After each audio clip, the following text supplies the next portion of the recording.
Hey everyone, Andrew here, bringing you another video review, and today we're going to be doing Batman issue number 3.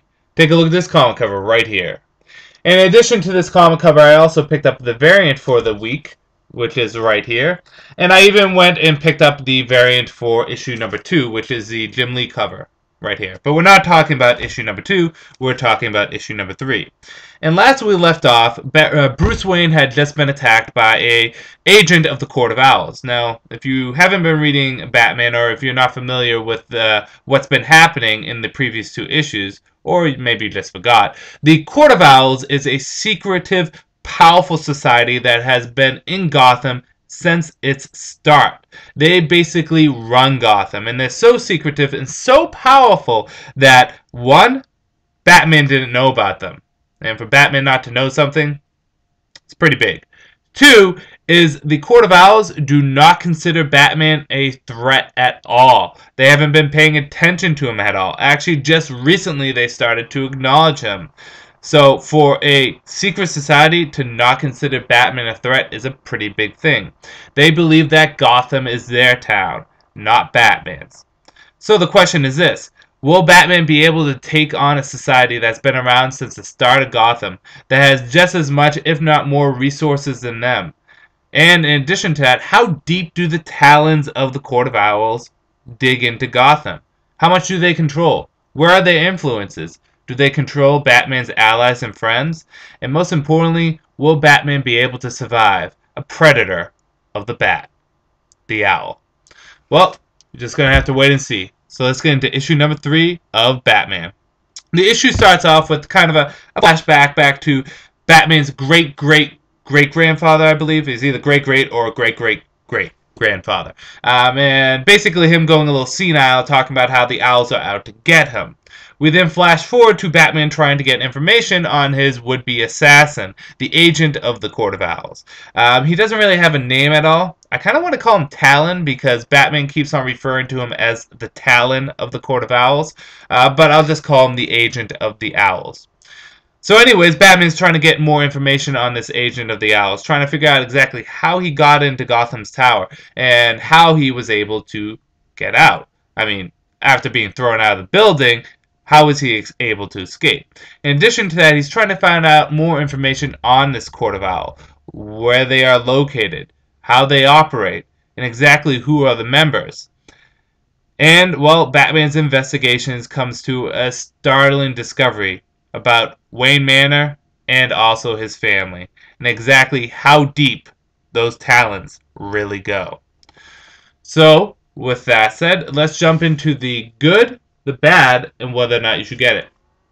Good.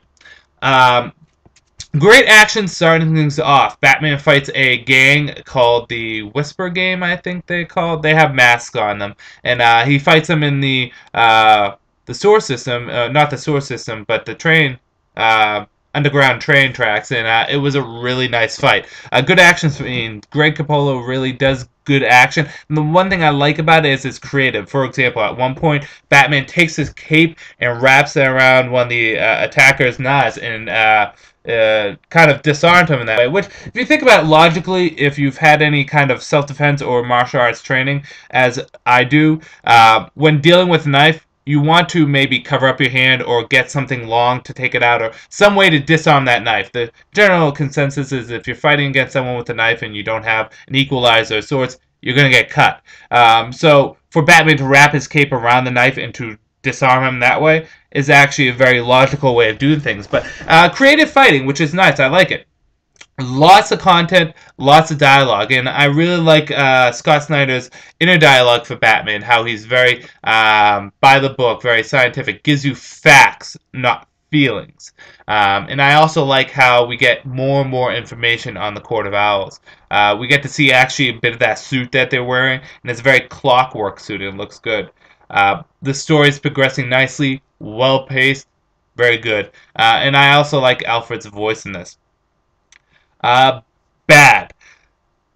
To be honest, I really can't think of much bad. I know I said that about the previous 2 issues, but there's a reason for that. And let me tell you that reason on whether or not you should get it. I stated before and I'll state it again. Batman has been the best series thus far to come out of this new 52. And I'm not saying that because Batman's my favorite character. I'm saying that because it has been that good. And I commented in my Green Lantern review last week that I kind of wish Geoff Johns would actually get off the title and have someone come on that's new. And some people were confused on exactly why I said that. The reason why I said that is because it's always good to have some fresh blood on the comic. And Scott Snyder is an example of how that works. For the past few years, Paul Dini and Grant Morrison have been basically in control of Batman. More Grant Morrison than Paul Dini, however, they kind of balance it out. And they have been doing a phenomenal job. They have been writing good stories. But if they had not get off Batman, if they have not gotten off the comic, and Scott Snyder did not get on the comic, we wouldn't have this story. And Scott Snyder is really knocking it out of the ballpark, not only with Batman, but also with his other title, Swamp Thing. But the fact is that we would never have been able to experience Scott Snyder if Grant Morrison and Paul Dini hadn't kind of moved over and did other things. And I'm happy about that because Scott Snyder is quickly becoming one of my favorite Batman writers. I like the Court of Owls. I think they're badass. I also like owls. They're probably my favorite birds. A lot of people think they're cute, but you gotta understand they're birds of prey. They invade, nest, they kill, they hunt. They are deadly. Do not take an owl as cute. They are vicious. They are more vicious than a blue Yoshi.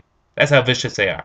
But the fact of the matter remains is, I've been giving this comic so much praise. I've been even saying it's been my Andrew Cutter pick of the week for 2 months straight. And it deserves that. This is a great comic. This was a fun issue. And the great thing about this comic is that there's so much in it that it feels longer than it actually is. The stories continue to be great, and I recommend people pick it up. Scott Snyder and Greg Capullo really are working well as a team. So, Batman issue number 3, another stellar issue for our good friend, the Batman. Pick it up. This is Andrew saying, peace out for now.